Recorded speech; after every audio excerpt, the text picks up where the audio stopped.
सिंधु नदी के किनारे बसा था एक छोटा सा गांव मधुबन। हरे भरे खेतों और बरगद के छांव में सिमटा ये गांव बाहर से देखने में बड़ा सुकून भरा लगता था, पर अंदर की कहानी कुछ और ही थी। गांव के एक छोर पर जहां सिंधु नदी की लहरें किनारे से टकराती थी, वहां एक टूटी फूटी झोपड़ी खड़ी थी। उसमें रहता था श्यामलाल कुम्हार, उसकी पत्नी निर्मला और उनका 4 साल का बेटा मुन्ना। श्यामलाल दिन भर चाक पर मिट्टी के बर्तन बनाता और निर्मला उन्हें गांव के हाट में बेचने जाती। मेहनत बहुत थी, मगर कमाई इतनी कम कि पेट भरना मुश्किल हो जाता था। फिर भी श्यामलाल और निर्मला ने कभी हिम्मत नहीं हारी। उनकी झोपड़ी भले ही कच्ची थी, पर उसमें प्यार और उम्मीद की गर्मी हमेशा बनी रहती थी। लेकिन एक दिन ये सुकून टूट गया। गांव के जमींदार चौधरी धीरेन्द्र सिंह के नौकर ने झोपड़ी के सामने आकर हुंकार भरी। श्यामलाल, श्यामलाल, चौधरी साहब ने बुलाया है, अभी चल। श्यामलाल के हाथ में मिट्टी का घड़ा था जो अधूरा रह गया। उसने निर्मला की ओर देखा, जो मुन्ना को गोद में लिए चूल्हे के पास बैठी थी। चौधरी की हवेली गांव के बीचों बीच थी। टाइल्स की फर्श, ऊंचे खंभे और चारों ओर फैली टसक। ये जगह श्यामलाल जैसे गरीबों के लिए किसी दूसरी दुनिया से कम नहीं था। चौधरी हाथ में हुक्का लिए अपने तख्त पर बैठा था। उसके चेहरे पर सख्ती थी और आंखों में एक चालाक चमक। श्यामलाल ने हाथ जोड़कर नमस्ते किया। श्यामलाल, चौधरी ने हुक्के का कश खींचते हुए कहा, तेरी झोपड़ी जिस जमीन पर खड़ी है वो जमीन मेरी है।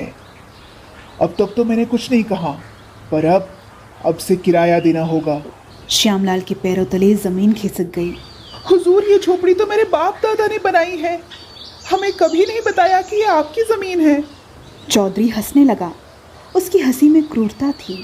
श्यामलाल, तू अपने बाप दादा की बात छोड़, कागज पर मेरा नाम है। अब हर महीना 100 रुपए किराए देना पड़ेगा, समझा? श्यामलाल का दिल बैठ गया। 100 रुपए? वो महीने भर में मुश्किल से ही 150-200 कमा पाता था। उसमें से आटा, दाल, चावल, नमक और मुन्ना की पढ़ाई का खर्चा निकालना पड़ता था। उसमें से वो ज़मीन का किराया कहाँ से लाता? उसने गिड़गिड़ाते हुए कहा, हुजूर, मेरे पास इतने पैसे नहीं हैं, रहम करे। चौधरी ने ठंडी नज़र से उसे देखा। पैसे नहीं है तो झोपड़ी खाली कर, मुझे उस ज़मीन पर गोदाम बनाना है। 7 दिन तक का वक्त देता हूँ। अगर 7 दिन में तुमने अपना किराया नहीं दिया तो ज़मीन खाली करनी पड़ेगी, समझा? श्यामलाल सिर झुकाकर हवेली से बाहर निकला। रास्ते भर उसका दिमाग गूंजता रहा। 7 दिन में 100 रुपये कहाँ से लाऊंगा? और अगर झोपड़ी छोड़ दी तो मेरा परिवार कहाँ जाएगा? सिंधु नदी के किनारे वो छोटी सी दुनिया ही उसकी जिंदगी थी। घर पहुंचते ही उसने निर्मला को सारी बात बताई। निर्मला की आंखें नम हो गई, पर उसने हिम्मत नहीं हारी। देखो जी, कुछ ना कुछ रास्ता जरूर निकलेगा। भगवान पर भरोसा रखो, वो इतना निर्दय नहीं है जो हमें ऐसे बीच दरिया में छोड़ देगा। अगले दिन श्यामलाल ने गांव के कुछ लोगों से मदद मांगी। कोई तो मेरी इस मुश्किल का समाधान बताओ, कोई तो उस घमंडी चौधरी के खिलाफ खड़ा हो। सब ने मुंह फेर लिया। गांव में चौधरी का डर सबके सिर पर सवार था। कोई उससे उलझना नहीं चाहता था। क्या हुआ जी? कोई राजी हुआ हमारी मदद करने के लिए? कोई राजी नहीं हुआ निर्मला, सब उस चौधरी से डरते हैं। श्यामलाल ने सोचा शायद हाट में ज़्यादा बर्तन बेचकर कुछ पैसे जमा कर लेगा, पर उस दिन बारिश हो गई और हाट में सन्नाटा पसर गया। 2 दिन बीत गए और श्यामलाल के हाथ खाली रहे। तीसरे दिन मुन्ना स्कूल से भागता हुआ आया। अम्मा, पता है, मास्टर जी कह रहे थे कि चौधरी साहब गांव की सारी जमीन अपने नाम करवा रखे हैं। कई लोगों को नोटिस भी भेजा है। निर्मला का चेहरा पीला पड़ गया। उसने श्यामलाल को देखा, जो चाक पर बैठा उदास नजरों से मिट्टी को गूंद रहा था। अजी, सुन रहे हो? ये चौधरी तो पूरा गांव ही हड़प लेगा। हाँ, पर हम कर ही क्या सकते हैं? उसके पास पैसे हैं, ताकत है, कागज़ है। हम जैसे गरीबों की सुनेगा ही कौन? लेकिन निर्मला के मन में कुछ और ही चल रहा था। उस रात जब मुन्ना सो गया, उसने श्यामलाल से कहा, सुनिए ना, मुझे तो चिंता के मारे नींद ही नहीं आ रही है। मुझे भी निर्मला, कहाँ जाएंगे, क्या करेंगे, कुछ समझ में नहीं आ रहा है। मैंने सुना है शहर में एक वकील साहब रहते हैं जो गरीबों की मुफ्त में मदद करते हैं। कल सुबह मैं उन्हीं के पास जाऊंगी। नहीं निर्मला, शहर बहुत दूर है और तुम अकेले कैसे जाओगी? अकेले ही सही, पर कोशिश तो करनी पड़ेगी, नहीं तो हम सब कुछ खो बैठेंगे। अगली सुबह निर्मला निकल पड़ी। उसने सिंधु नदी के किनारे से नाव पकड़ी, फिर बस में बैठ गई और 2 घंटे की यात्रा के बाद शहर पहुंची। वहाँ उसे वकील हरिहर का पता मिला। हरिहर एक सादगी प्रिय इंसान थे जो सचमुच गरीबों के हक के लिए लड़ते थे। निर्मला ने उन्हें सारी बात बताई। हरिहर ने ध्यान से सुना और बोले, चौधरी जैसे लोग कागजों में हेराफेरी करके जमीन हड़पते हैं। मुझे कुछ पुराने दस्तावेजों को देखने होंगे।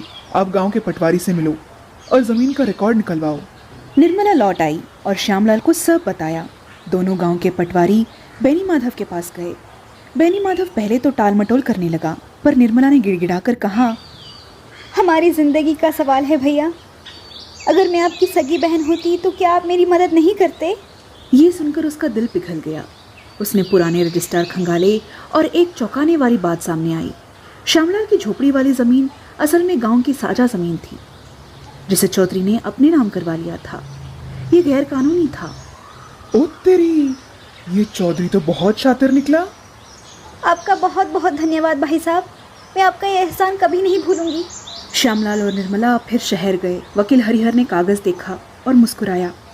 बस अब चौधरी की खैर नहीं। उन्होंने कोर्ट में केस दर्ज किया। गांव में हलचल मच गई। चौधरी को जब खबर मिली तो वो आग बबूला हो गया। उसने श्यामलाल को धमकाया, तूने मेरे खिलाफ कोर्ट में जाना सीख लिया। अब देख, तुझे मैं गांव में रहने ही नहीं दूंगा। पर श्यामलाल अब डरने वाला नहीं था। कोर्ट की सुनवाई शुरू हुई।